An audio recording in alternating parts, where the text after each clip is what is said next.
Bugün toprağa gömülmüş olan uçaklardan bahsedeceğim sizlere. Böyle deyince hepimizin aklına Kayseri'de gömülmüş olan Alman uçakları geliyor değil mi? Ama bugün konumuz o değil. Çünkü o konu hakkında zaten kimsenin net olarak bilgisi yok. Zaten toprak altından da henüz bir uçak çıkartılmadı. Ama şimdi bahsedeceğim olayda toprağın altından, yani çöl kumlarının altından MiG-25 ve Su-25 tipi savaş uçakları çıkartıldı. Yani bugünkü konumuz Irak'ta gerçekleşen bir olay.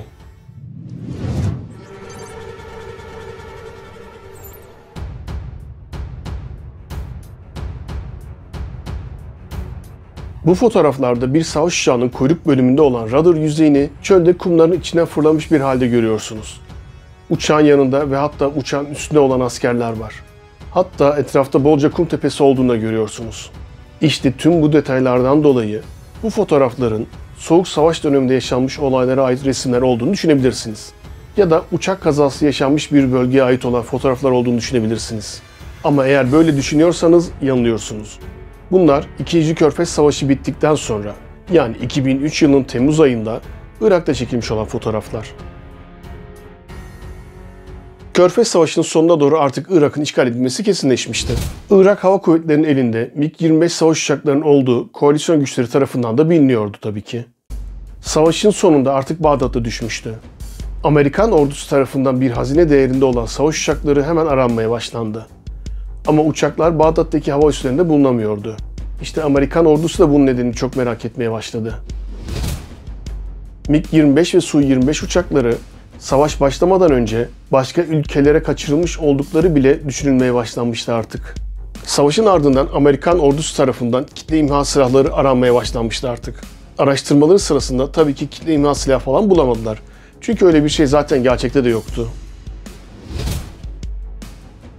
Irak hava sahasının ele geçirilmesine destek olan koalisyon askerleri benzer şekilde savaştan sonra da kitle imha silahlarının aranmasına katkı veriyorlardı. Evet, ortada kitle imha silahı falan yoktu ama çok ilginç olan başka bir şey daha buldular. Bağdat'ın batısında bulunan bir bölgeden beklenmedik sonuçlar rapor edildi. Evet, Bağdat'ın dışında olan batı bölgesinde bazı savaş uçaklarını kumların altına gömülmüş olarak buldular. Hatta bu savaş uçakları Amerikan teorisine göre o zamanın en hızlı ve en değerli savaş uçakları olan MiG-25 Foxbat'tı.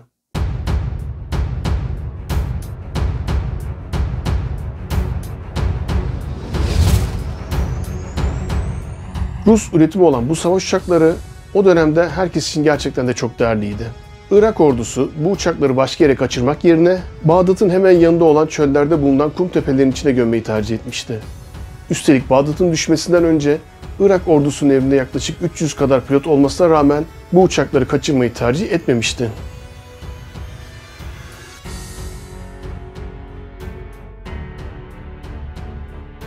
Bazı uçaklar kum tepelerinin altına çok ustaca saklanmıştı. Kumdan dolayı hasar görebilecek olan parçaları ya sökülmüş ya da güzelce sarılarak paketlenmişti. Ama etrafta bulunan bazı uçaklar ise çok özensizce saklanmıştı. Yani bazı uçaklar çalı, çırpı ve yaprakların altına öylesine gizlenmiş olarak bulundu. Hatta bazıları insanların görüş alanının dışında bulunan çöplerin içinde bile bulunmuştu.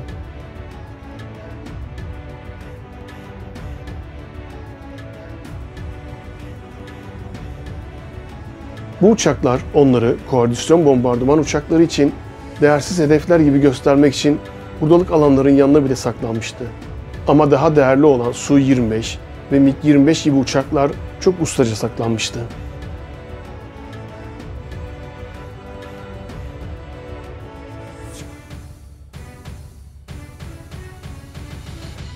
O bölgede görev yapan Amerikalı bir general o dönemde verdiği bir demecinde şunları söylemişti. Rusların yeni teknolojilerine savaş ganimeti olarak erişmemizi engellemek için kuma gömülmüş olan yepyeni uçaklardı bunlar. Amerikan ordusu tarafından hakkında pek fazla bilgisi olmayan uçakları kumların altına bulduk, dedi.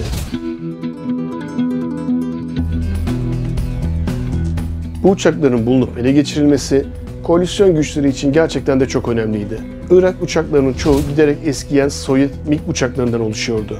Ama az sayıda uçak da olsa bazı uçaklar sadece 2. Körfez Savaşı için Rusya'dan yeni alınmış olan MiG-25 ve Su-25 savaş uçaklarıydı.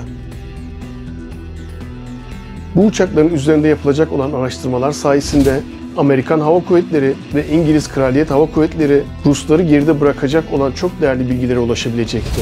Uçaklar koalisyon güçleri tarafından bir C-5 Galaxy tipi kargo uçağının içine yerleştirildi ve incelenmesi için Amerika Birleşik Devletleri'ne gönderildi. Amerikan ordusu bu uçakların iyi derece korumayla kuma gömüldükten sonra tekrar uçurulup uçurulamayacağını merak ediyordu. Bu konu gerçekten de çok tartışmalı bir konuydu çünkü Saddam Hüseyin henüz yakalanmamıştı ve bu uçaklarla ilgili planlar hakkında sorgulanmamıştı. İşte bundan dolayı Amerikan ordusunun bu uçakların çöle gömülmesinin ardındaki gerçek mantığını ortaya çıkarmasını zorlaştırıyordu.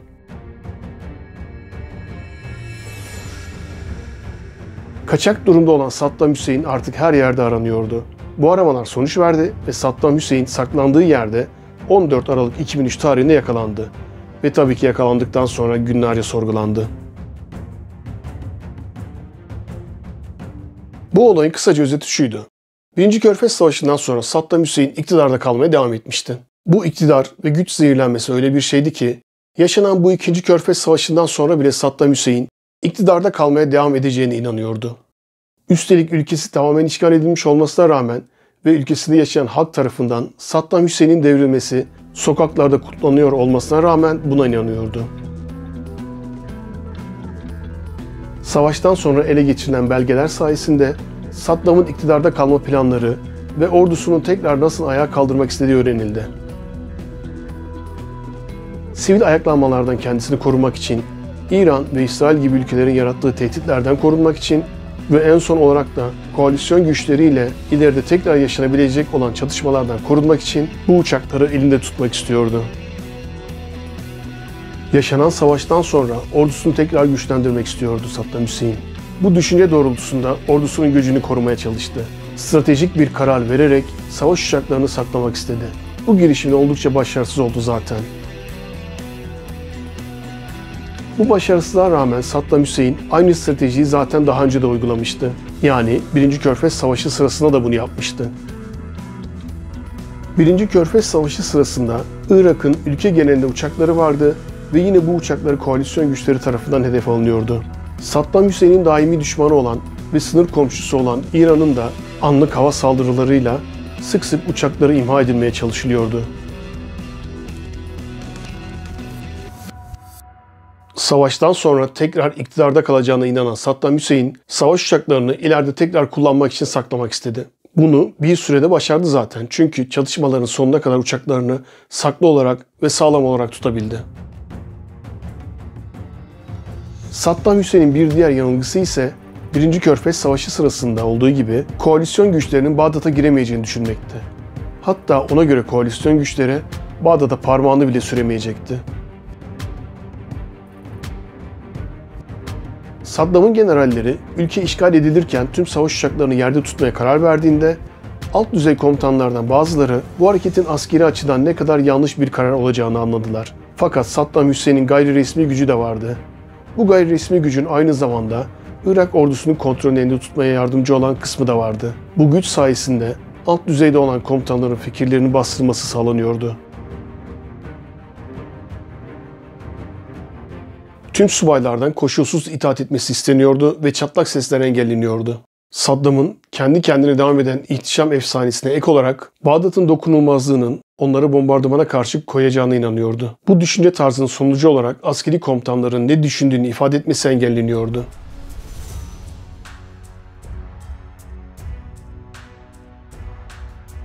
Yani sonuç olarak Irak'ın dünyanın efendisi olduğunu kararlı bir şekilde ifade eden Saddam Hüseyin, üzerine doğru gelen bu saldırının büyüklüğünü ölçemedi. Kuveyt üzerinden gelen koalisyon güçleri aracılığıyla Irak kısa süre içinde işgal edildi. Koalisyon güçleri 15 Nisan 2003'te zafer ilan ederek Bağdat'a girdi. Saddam'ın elinde bulunan mutlak iktidarı da böylece sonlandırıldı ve Saddam Hüseyin de tarih sayfasındaki yerini kapattı. Sorgulama ve yargılama işlemi bittikten sonra yani 5 yıl sonra 2008 yılında Saddam idam edildi.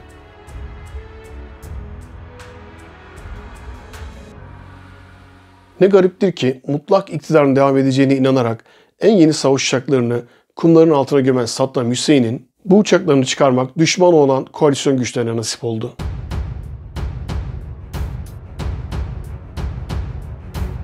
Havacılık ve askeri teknolojilerle ilgili videolar yapıyorum. Bu videoyu beğendiyseniz like atıp kanalıma abone olmayı unutmayın lütfen. Takipte kalın.